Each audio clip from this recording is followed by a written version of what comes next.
right now at 6, who should pay for Rip City renovations? Everything that could come from renovating the Moda Center, I think, is a good idea. The new plan revealed today to try and keep the Blazers in the Rose City. It brings up mixed emotions to represent the U.S. right now. Plus, an Oregon snowboarder responds after getting put down by the president over his candid comments at the Olympics. And more unspent millions? How Portland's controversial arts tax is once again in the spotlight. I just hope that there's greater transparency moving forward. Then later, crowning glory. It's the ultimate win. A Southwest Washington man threatened by a progressive disease wins the top prize at the Super Bowl of dog shows. Good evening, everyone. We begin tonight with the future of the Moda Center and, by extension, the Portland Trail Blazers. Thanks for joining us. I'm David Molko. And I'm Christine Pitawanich. Today, state leaders revealed their plan to fund a pricey renovation, one they hope will keep Rip City in Portland for years to come. Evan Watson walks us through what you need to know. So everybody wants the Blazers to stay in Portland, and it's widely acknowledged that for that to happen, some kind of upgrades need to be part of the package for the Moda Center, where the Blazers play. So much so that that conversation has reached all levels of government here in Oregon. So how would that actually happen? A new bill introduced in the Oregon legislature would do a couple of things. First, it would let the state join the ownership model of the Moda Center with the city of Portland, so having that joint ownership agreement there. It would establish the Oregon Arena Fund, which would then be a separate fund that would pool money for construction, redevelopment, renovations, manufacturing, debt service, things like that at the Moda Center for renovations over the next couple of years. But importantly, how would they pay for that? What it would do is tax the players and performers that come through here, take those taxes and redirect them just for stadium renovations. It would also take some taxes that employers, such as the people who work on construction or people who work in the Rose Quarter, that their taxes would also be moved for stadium renovations. So kind of redirecting and diverting in order to pay for stadium renovations. In a joint statement, the city of Portland, county leaders, state leaders, and Governor Kotek all said this is a very critical thing for the future of Oregon and Portland and the economy. And they seem to be all on board with wanting to do something to renovate the Moda Center through these changes in order to keep the Blazers and the concerts that roll through here for years to come. It's Evan Watson there. It's pretty clear something has to happen, right? Tonight, the Blazers are sharing some new renderings of what a renovated Moda Center could look like. Some of them show an open concourse where you can see into the bowl itself, along with an outdoor TV and bar area to watch the game. Part of a push by Rip City, of course, to support the state efforts here.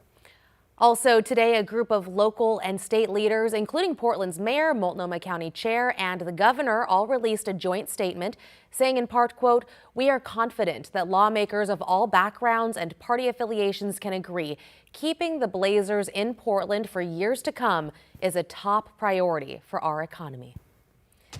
And since we're talking money, let's shift to Portland's arts tax now, because a report shows the city has $8.5 million from the tax sitting unspent. Going through it all with a fine tooth comb. Celine Stevens spoke with local organizations that receive those tax dollars. So Celine, how are folks feeling?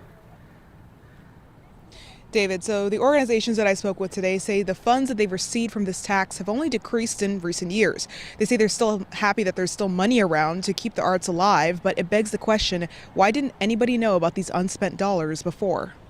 I just hope that there's greater transparency moving forward. A demand for more transparency following the reveal of $8.5 million in the Arts Access Fund that's gone unspent. We realized in November of 2024 that we were going to get significantly less. So I think we get around 28,000, but we had been getting 48,000. Blake Schell is the executive director at Oregon Contemporary.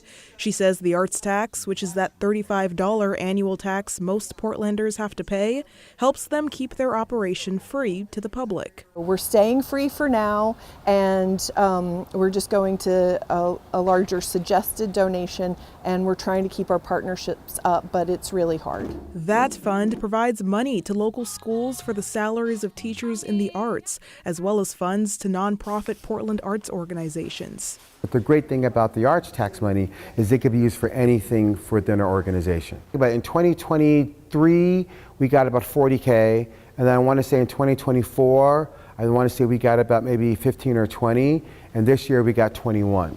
Andre Middleton founded Friends of Noise, an organization that teaches young people skills in the music industry. He's opening the nonprofit's first all-age music venue with those funds' help. We've been averaging between $15,000 and $20,000 a year, so that goes to whatever we need it for. It could be gas, it could be helping us to remodel the space. The Arts Access Fund Oversight Committee report mentions the unspent dollars, stating that the committee learned the fund had that balance of approximately $8.5 million due to the initial year of tax collections. A statement from the city's Office of Arts and Culture, which oversees the grant-making of the fund, states that state budget law requires the city funds to maintain sufficient reserves. I just wish that we had been told about the money as soon as it was found as one of the grantees, and that there had been a plan that had originated or brought us in from the Office of Arts and Culture. I mean, there's just so many amazing organizations that are still struggling. To know that that money may be accessible is a great thing. So Councilor Dan Ryan is the co-chair of the city's Arts and Economy Committee and told me in a statement today that it's disappointing to learn that there are newly discovered funds sitting unspent while the city of Portland is in a budget crisis and critical needs are going unmet. Now, according to the Office of Arts and Culture, they say that there's been discussions since May of 2025 about the management of these existing reserves, including potentially pulling out some of that money to ensure the short-term stability of the fund. Back to you. I appreciate you looking into this. Celine Stevens reporting live downtown. Thank you, Celine. And in your headlines, let's talk a little more about money that keeps getting discovered inside Portland City Hall. The amount of unspent housing money is adding up to the tune of more than $100 million. It's money meant for things like affordable housing, homelessness, and rent assistance. Tonight, we're hearing from the man in charge of city finances. This is a key component in building trust and transparency with the public with what's happening right now as it relates to the housing fund, but this is just the beginning. Catch more of our interview with the city administrator tonight at 6:30 and why he's not ruling out the possibility there could be even more money sitting unreported inside City Hall. In Columbia County, a St. Helens man is in custody accused of plotting to kill ICE agents. Police arrested 19-year-old Raiden Coleman outside Avamere Assisted Living. That's where he works. According to court documents, Coleman was making payments to buy AR rifles and had gathered bottles and sand for Molotov cocktails. Police say Coleman admitted to some of his plan. He's set to appear in court on Wednesday. Oregon Olympic skier Hunter Hess is responding to President Trump after the commander-in-chief called him a, quote, real loser on social media due to comments that Hess made last week saying that representing the U.S. is complicated. Today, Hess wrote on social media, quote, I love my country. There is so much that is great about America, but there are always things that could be better. One of the many things that makes this country so amazing is that we have the right and the freedom to point that out. Matt?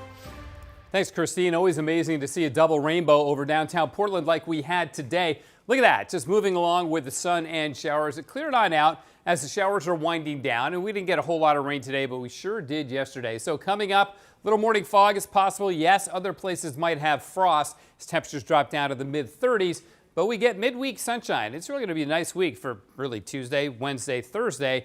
Then Friday, the rain returns along with mountain snow, and this time the snow level won't start really high like it did this weekend. It's going to be all snow in the Cascades. In fact, we've got our lowest snow levels of the season so far coming away likely later Sunday and into early next week. Not talking valley snow, but again, this should be good news for the Cascades, guys.